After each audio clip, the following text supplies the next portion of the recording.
Hello everyone. Today we are going to discuss gravitation chapter from class 9.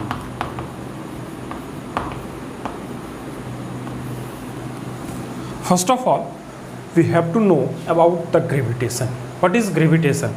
Gravitation होता क्या है और ये किस तरह से हम लोग का डे टू डे लाइफ से जुड़ा हुआ है, इस चीज़ को हम लोग समझेंगे इस चैप्टर में। तो ग्रेविटेशन जो है, सपोज़ हम लोग जो है एक एग्जांपल से इसको समझने का प्रयास करते हैं। सबसे पहले कि सपोज़ हम लोग एक स्ट्रिंग के सहारे एक पत्थर को जो है यहाँ पे बांधे हुए हैं, है ना।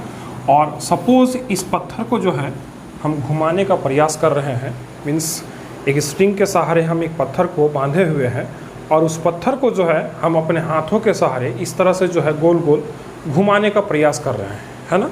और हम लोग इसको करके देखते भी हैं अपने डे टू डे लाइफ में, इस चीज़ को हम लोग करते भी हैं। तो हम लोग क्या देखेंगे कि जब तक यहाँ पर इस सेंटर से, मीन्स जब तक हम इस अंगुली से यहाँ पर इस तरह का एक फोर्स लगाते रहेंगे, तब तक ये जो पत्थर है ये स्ट्रिंग के सहारे एक इस तरह से जो है सर्कुलर पाथ को फॉलो करता हुआ रहेगा। इस तरह से एक सर्कुलर पाथ को ये फॉलो करता हुआ रहेगा, है ना। और जब भी हम लोग जानते हैं कि जब भी कोई एक बॉडी जो है वो सर्कुलर पाथ में चल रहा होता है या फिर सर्कुलर पाथ को फॉलो कर रहा होता है, तो हम लोग जानते हैं कि at each and every point it changes its velocity, है ना।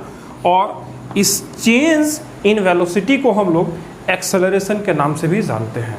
मीन्स हम लोग कहते हैं कि if the velocity of a body is changing, तो हम लोग उसको क्या बोलते हैं, एक्सेलरेशन बोलते हैं। तो हम लोग बोल सकते हैं कि ये जो पत्थर है जो इस स्ट्रिंग के सहारे लगा हुआ है, इस यहाँ से जुड़ा हुआ है और उसको हम घुमा रहे हैं, तो वो क्या हो रहा है, एक्सेलरेट हो रहा है। थोड़ी देर के लिए हम लोग क्या बोल रहे हैं कि अगर हम इस पर जो है इस तरह से जो हम लोग फोर्स लगा रहे हैं, उस फोर्स को लगाना हम बंद कर दें। सेंटर से जो हम फोर्स लगा रहे हैं उस फोर्स को हम लगाना बंद कर दें, तो क्या होगा, जैसे ही हम यहाँ से फोर्स को लगाना बंद करेंगे, ये बॉडी जिस भी पॉइंट पे रहेगा, इस सर्कुलर पाथ के किसी भी पॉइंट पे रहेगा, वो बॉडी जो है इस तरह का एक स्ट्रेट लाइन को फॉलो करते हुए क्या करेगा, वो मूव कर जाएगा, है ना। इस टाइप का एक स्ट्रेट लाइन को फॉलो करते हुए क्या करेगा, वो स्ट्रेट लाइन पाथ को फॉलो करके वो उस पाथ से जो है मीन्स सर्कुलर पाथ को छोड़कर वो एक स्ट्रेट लाइन में चलना चालू कर देगा और वो चला जाएगा उस पाथ में, है ना। तो हम लोग यहाँ पर एक चीज़ को विड्रॉ करेंगे क्या, कि इस बॉडी को इस सर्कुलर पाथ में फॉलो करने के लिए, इस सर्कुलर पाथ को फॉलो करने के लिए इंसिस्ट कौन कर रहा था, तो जो फोर्स हम यहाँ इस सेंटर से, मीन्स ये जो सेंटर जहाँ से हम उसको पकड़े हुए थे, उस सेंटर में जो लगा हुआ फोर्स था, मीन्स वहाँ से जो फोर्स इस पर कंटिन्यूसली लग रहा था, उसी फोर्स के कारण ये बॉडी जो है वो एक सर्कुलर पाथ में क्या कर रहा था, फॉलो कर रहा था। और इसी फोर्स को जो है हम लोग सेंट्रीपिटल फोर्स के नाम से जानते हैं। किस फोर्स के नाम से, सेंट्रीपिटल फोर्स के नाम से जानते हैं, है ना। अब ये सेंट्रीपिटल फोर्स क्या होता है, टुवर्ड्स द सेंटर जो फोर्स लगता है उसी को हम लोग बोलते हैं सेंट्रीपिटल फोर्स, है कि नहीं। मीन्स जैसे कि हम लोग जो है इस स्ट्रिंग को, है ना, इस स्ट्रिंग को यहाँ से घुमा रहे हैं, तो इस स्ट्रिंग से एक सेंटर की ओर एक फोर्स लग रहा है जो कि इस स्ट्रिंग मीन्स इस स्टोन को जो है वो सर्कुलर पाथ को फॉलो करने के लिए इंसिस्ट कर रहा है। जैसे ही हम इस सेंट्रीपिटल फोर्स को यहाँ से हटा रहे हैं, वैसे ही ये बॉडी जो है, ये जो स्टोन है वो क्या कर रहा है, एक स्ट्रेट लाइन पाथ को फॉलो कर रहा है कि नहीं। अब इसी के बेसिस में अगर हम लोग समझना चाहें, suppose this is our earth, ये जो है हमारा अर्थ है ना, ये हमारा क्या है, अर्थ है। अब इस अर्थ के चारों ओर जो है मून जो है वो चक्कर लगाता है, ये क्या है, हमारा मून है और ये अर्थ है कि नहीं। तो अर्थ का नेचुरल सैटेलाइट मून को बोला जाता है। तो इस अर्थ का चारों ओर ये मून जो है चक्कर लगा रहा है, तो कहीं ना कहीं इस अर्थ और इस मून के बीच में भी ये सेंट्रीपिटल फोर्स लग रहा है। ये अर्थ और मून के बीच में भी कहीं ना कहीं सेंट्रीपिटल फोर्स लग रहा है और इसी सेंट्रीपिटल फोर्स के कारण जो है वो मून जो है इस अर्थ के चारों ओर घूम रहा है। और हम लोग अपने सोलर सिस्टम में और भी जो प्लैनेट्स है जो सन के चारों ओर घूम रहे हैं, है ना, जो भी नेचुरल सैटेलाइट्स है जो अर्थ जैसे प्लैनेट्स और भी हैं उनके चारों ओर घूम रहे हैं, तो कहीं ना कहीं वो सेंट्रीपिटल फोर्स वहाँ पर लग रहा है। तो ये फोर्स का जो रीज़न है, ये फोर्स का जो रीज़न है वो क्या है? That is gravitation.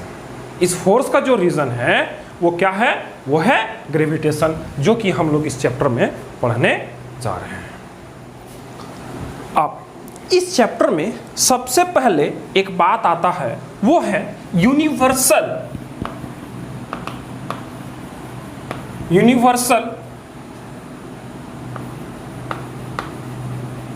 Gravitational law, और इसको जो है हम लोग न्यूटन्स लॉ ऑफ ग्रेविटेशन भी बोलते हैं। इसको हम लोग न्यूटन्स लॉ ऑफ ग्रेविटेशन के नाम से भी जानते हैं।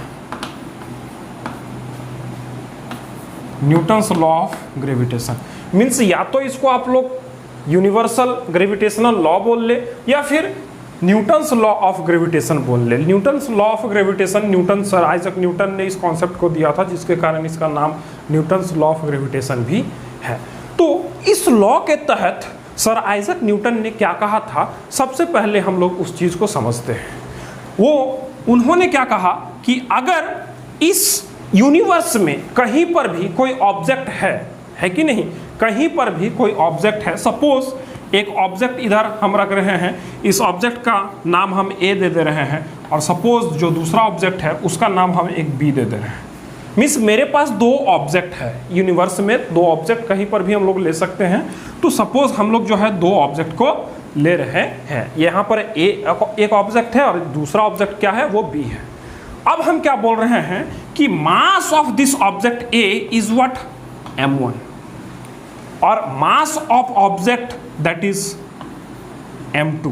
बी जो ऑब्जेक्ट है उसका मास जो है वो m2 है और इस ऑब्जेक्ट का मास जो है वो m1 है, ऐसा हम लोग बोल रहे हैं। और हम लोग जो है इन दोनों ऑब्जेक्ट के बीच का जो डिस्टेंस है इसको हम लोग r बोल रहे हैं। इन दोनों ऑब्जेक्ट के बीच का जो डिस्टेंस है इसको हम लोग r बोल रहे हैं। Now the question is means हम लोग यहां पर जो ये r है उसका मेजरमेंट कहां से कहां तक करेंगे? इस r का जो मेजरमेंट है वो कहां से कहां तक करेंगे?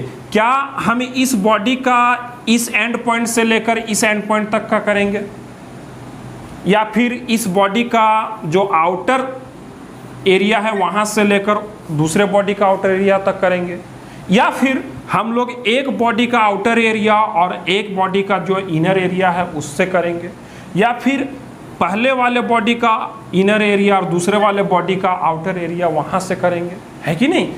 तो हम लोग जो इस r का वो मेजरमेंट है वो कहां से करेंगे? और अगला जो है एक और तरीका है वो है इसके सेंटर के अलोंग करेंगे, है ना? तो हम लोग जो है इस r का जो मेजरमेंट होगा वो centre of the first body to the centre of the second body, ये जो डिस्टेंस होगा यहाँ इस चीज को हम लोग r बोलेंगे, है कि नहीं? Means distance between the centre of first body and the centre of second body will be known as what, r, उसको हम लोग r बोलेंगे, है ना? तो अब जो है यहाँ पर जो है यूनिवर्सल लॉ ऑफ ग्रेविटेशन के तहत क्या बोला गया, सर आइजक न्यूटन ने क्या कहा कि अगर जो है दो ऑब्जेक्ट है हमारे यूनिवर्स में, तो ये जो ऑब्जेक्ट है वो एक दूसरे को खींचेगा, एक दूसरे को क्या करेगा, खींचेगा। क्या करेगा? खींचेगा। इसको हम लोग क्या बोलेंगे, अट्रैक्ट करेगा, है ना?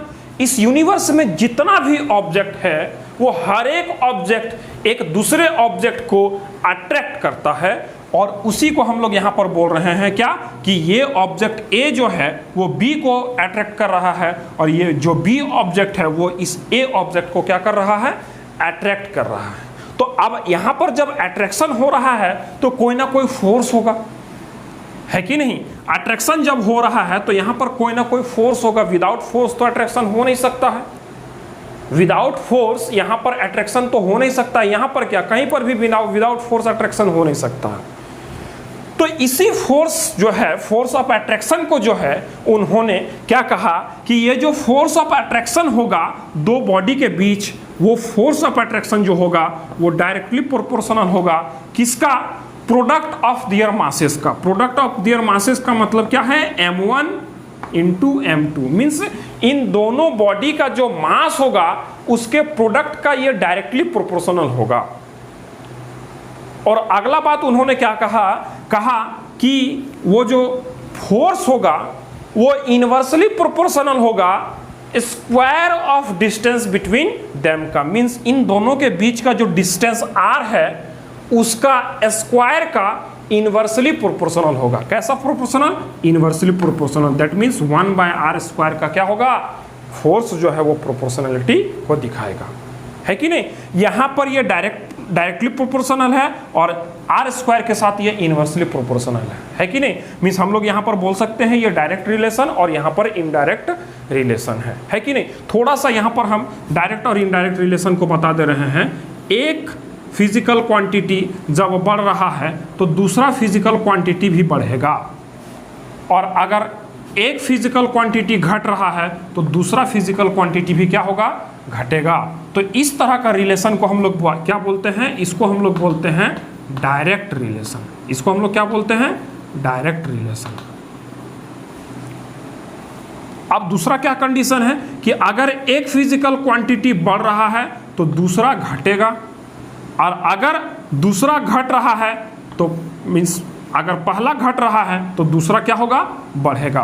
तो इस तरह का जो रिलेशन है इसको हम लोग बोलते हैं इनडायरेक्ट रिलेशन। इसको हम लोग क्या बोलते हैं, इनडायरेक्ट रिलेशन। पहला बढ़ रहा है तो दूसरा भी बढ़ रहा है, पहला घट रहा है तो दूसरा भी घट रहा है। इस तरह का रिलेशन को हम लोग क्या बोल रहे हैं, डायरेक्ट रिलेशन।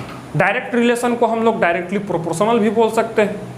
उसी तरह दूसरे वाला क्या है कि पहला बढ़ रहा है तो दूसरा घट रहा है, और दूसरा घट रहा है तो पहला बढ़ रहा है ना। तो इस तरह का जो रिलेशन है उसको हम लोग क्या बोलेंगे, इनडायरेक्ट रिलेशन। और इसको हम लोग क्या बोल सकते हैं, इनवर्सली प्रोपोर्शनल भी बोल सकते हैं, है कि नहीं।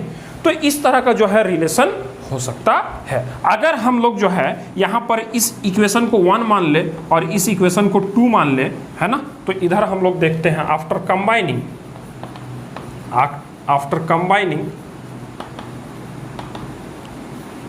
1 and 2, इक्वेशन 1 and 2 को अगर हम कंबाइन कर दे तो हमको एक कंबाइंड इफेक्ट क्या दिखेगा, F is proportional to m1 m2 by r square, m1 m2 by r square. अब आगे अगर हम करते हैं तो ये क्या हो जाएगा, force will be equals to g m1 m2 by r square, and this g is what, universal gravitation constant, which is here for the proportionality। means अगर हम proportionality को हटा रहे हैं तो यहाँ पर एक gravitation constant आ रहा है, और इसको हम लोग बोल रहे हैं universal gravitation constant, gravitation constant। क्या बोल रहे हैं, यूनिवर्सल ग्रेविटेशन कांस्टेंट। मीन्स ये जो एक्सप्रेशन हमको मिला ये क्या बता रहा है कि किसी भी दो ऑब्जेक्ट के बीच में लगने वाला जो फोर्स होगा वो उन दोनों बॉडी के मासेस का जो है डायरेक्टली प्रोपोर्शनल होगा, और square of their distance between का क्या होगा, मीन्स उन दोनों के बीच का जो डिस्टेंस है उसका स्क्वायर का जो है वो कैसा होगा, वो इनडायरेक्टली प्रोपोर्शनल होगा, है कि नहीं। तो इसको अगर हम लोग स्टेटमेंट में लिखना चाहें तो क्या हम लोग लिख सकते हैं कि एवरी ऑब्जेक्ट, अगर हम लोग यूनिवर्सल ग्रेविटेशन कांस्टेंट मीन्स ये यूनिवर्सल ग्रेविटेशनल लॉ का जो है स्टेटमेंट लिखना चाहेंगे तो क्या हो सकता है कि every object in this universe attracts each other with a force, the magnitude of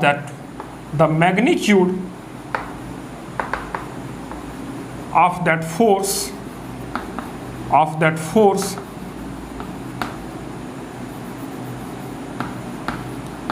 is directly proportional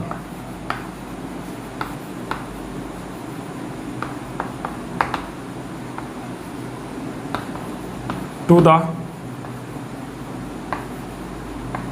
product of their masses and inversely proportional to the square of distance between them। ये एक statement हो सकता है। Every object in this universe attracts each other with a force, the magnitude of that force is directly proportional to the product of their masses and inversely proportional to the square of distance between them। Means हम लोग जो यहाँ पर expression निकाले, जो sir Isaac Newton ने expression दिया था कि दो बॉडी अगर है यूनिवर्स में तो उन दोनों के बीच में लगने वाला जो फोर्स का मैग्नीट्यूड है उसको हम लोग किस तरह से दे सकते हैं। इस एक्सप्रेशन को अगर हम लोग देखें तो इस एक्सप्रेशन के बेसिस में हम लोग उस तरह का स्टेटमेंट लिख सकते हैं, या फिर हम लोग उस स्टेटमेंट के बेसिस में इस तरह का एक्सप्रेशन को जो है विड्रॉ कर सकते हैं। नाउ अब जो है हम लोग आगे बढ़ते हैं और जो है अब जो है हम लोग इस ग्रेविटेशनल कांस्टेंट का जो है वैल्यू और उसका यूनिट को जो है हम लोग फाइंड आउट करते हैं। अब हमारे पास जो एक्सप्रेशन था वो था F is equals to G m1 m2 by r square. Now we have to find out g, the unit of g, unit of universal gravitation constant,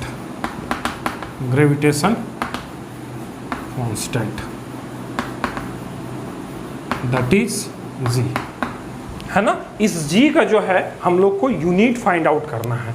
तो क्या हो जाएगा, जी यहाँ पर हम लोग निकालेंगे तो जी को यहाँ पर रहने देंगे, है ना। इस आर को इसके साथ ले जाएंगे तो ये हो जाएगा एफ इंटू आर स्क्वायर, और ये m1 m2 जो है वो नीचे आ जाएगा डिवीजन में, है ना। मीन्स ये डिवीजन में था तो इधर जाएगा तो वो मल्टीप्लिकेशन में हो गया, और ये यहाँ पर मल्टीप्लिकेशन में था तो ये जो है LHS में जाएगा तो वो क्या हो जाएगा, वो डिवीजन में हो जाएगा। Now we have the unit of force, we have the unit of that is r means distance, and we have the unit of what, mass. ठीक है, तो देखो फोर्स का जो यूनिट है वो क्या है, न्यूटन है। आर का जो यूनिट हमारा होगा वो मीटर होगा, और एम का जो यूनिट होगा वो हमारा क्या होगा, केजी होगा। अब हम लोग क्या करेंगे, यहाँ पर इसको जो है पुट कर देते हैं सिंपली। एफ का unit N, R square means R का यूनिट एम है तो ये मीटर का मीटर स्क्वायर, और केजी m1 के लिए केजी, फिर m2 के लिए केजी, तो ये केजी स्क्वायर हो जाएगा, है ना। So we can write here newton metre square KG inverse 2, और we can write here newton metre square per KG square. हम लोग दोनों ही तरीके से जो है इसको लिख सकते हैं, है ना। तो ये जी का जो है मीन्स यूनिवर्सल ग्रेविटेशन कांस्टेंट का जो हमारा यूनिट है वो आ गया newton metre square per KG square, और newton metre square KG inverse 2। Now अगर हम लोग जो है, अगर हम लोग इस एक्सप्रेशन पे हम लोग m is equals to m1 is equals to 1 kg put कर दे, unit 1 kg, m2 is equals to 1 kg put कर दे, और r is equals to 1 metre put कर दे, तो ये हमारा जो एक्सप्रेशन है वो क्या हो जाएगा, f will be g, m1 का वैल्यू क्या है 1 है, और m2 का भी वैल्यू 1 है, और r का भी वैल्यू 1 है, दैट मीन्स 1 का square. Here it will be f equals to g। Means अगर हमारे पास कोई दो ऑब्जेक्ट है जिसका मास 1 kg है और 1 kg है दोनों ऑब्जेक्ट का, और उन दोनों के बीच का जो डिस्टेंस है वो 1 मीटर है, तो हमारा जो मीन्स उन दोनों के बीच का जो लगने वाला जो फोर्स होगा वो किसके बराबर हो जाएगा, वो यूनिवर्सल ग्रेविटेशन कांस्टेंट के बराबर हो जाएगा। और इस यूनिवर्सल ग्रेविटेशन कांस्टेंट का जो वैल्यू है उसको कैलकुलेट करने वाले जो साइंटिस्ट थे उनका नाम है Henry Cavendish. Henry Cavendish. Henry Cavendish नाम का जो साइंटिस्ट थे उन्होंने इस g का वैल्यू जो है एक्सपेरिमेंटली जो है उन्होंने कैलकुलेट किया और इस g का वैल्यू उन्होंने दिया था what 6.67 into 10 to the power -11 and the unit will be what newton metre square kg inverse 2। Here is the value of that g which is calculated by what Henry Cavendish. Henry Cavendish नाम के scientist थे, उन्होंने ही जो है universal gravitation constant का जो है value को फाइंड आउट करके बताया था और उस वैल्यू क्या मीन्स उस समय वो वैल्यू क्या मिला था हम लोगों को 6.67 into 10 to the power -11 newton metre square kg inverse 2। अब यहाँ पर एक क्वेश्चन आ रहा है कि इस ग्रेविटेशन कांस्टेंट को यूनिवर्सल क्यों कहा गया? इस ग्रेविटेशन कांस्टेंट को यूनिवर्सल क्यों कहा गया?